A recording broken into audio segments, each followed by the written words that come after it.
Hey guys, Paradise here. So this next video is going to be a Switch Axe build, highly in demand by you guys. As a Switch Axe main, how could I not do a Switch Axe build for you guys next? And this is one of my personal favourite ones. This is my Sweaty Naps build. And it's called that because it is an exhaust, sleep, status, as well as damage hybrid build.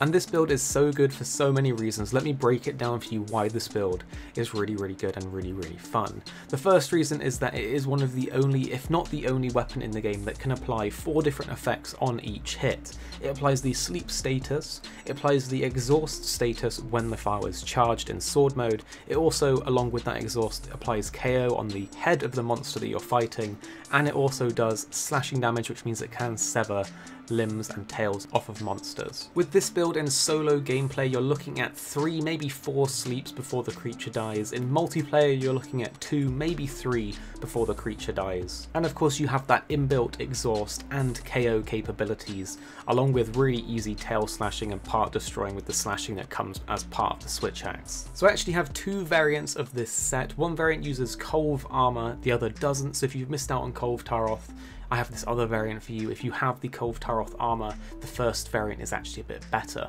So we are using the Jagras Raider 3 Switch Axe, has the hidden sleep element and the exhaust file. That's how we get all of that status into one hit.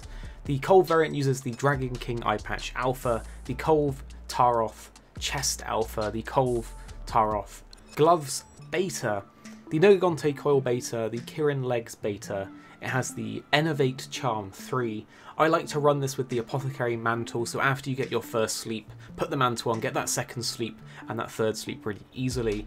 And the Vitality Mantle you can replace with an Affinity Booster or whatever else you like. The Kolv variant has Attack Boost level 5, Sleep Attack level 3, Free Element level 3, Crit Boost level 3, Weakness Exploit level 3, Power Prolonger level 3, Stamina Thief level 3, and Stun Resist level 2. If you want to make this look really clean, if you perhaps have a little bit of OCD, you can take away an attack boost and put it into Stun Resist. So the reasoning for this is that once you get attack boost level 4 and higher, you have that affinity bonus and obviously the raw damage, which is just nice for any damage build.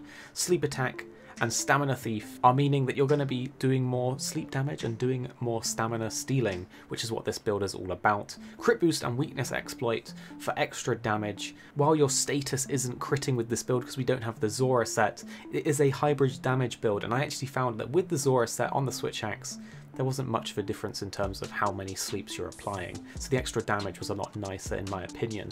Power Prolonger will mean that your exhaust file will be up for longer, so you definitely want that. The free element up will actually mean that you have unlocked the full potential of the sleep on your Switch Axe, so you definitely need that at level 3. The Stun Resist is a byproduct of the chest piece, so it's just nice to have it there as a little extra bonus. The decorations for this build are quite intensive.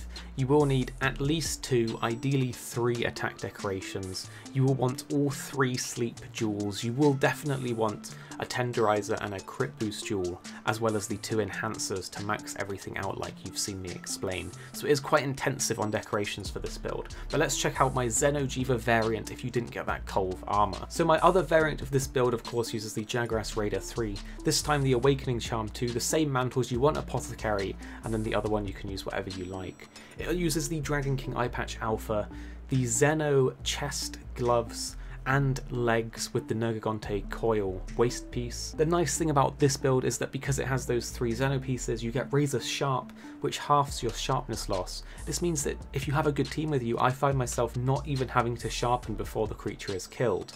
Sometimes you need to sharpen once, but if you have a really good team, you don't even need to sharpen at all. The main drawback to this build is that you do in fact need a free element up decoration to get level 3 free element up, which I don't even have, so it is quite a drawback there. But it's mostly the same perks in this build, it's just a slightly different variant. Using the Kolv armor in the first build lets you push it that extra step further because it has more slots. It takes advantage of that really high level exclusive limited time armor from the Kolv Taroth event. But this armor variant is also really good and was what I was using before Kolv Taroth, so you can definitely use this variant too if you like. So guys, I hope you enjoyed this video. I hope it helps you guys. You can check me out at twitch.tv/Paradise Central.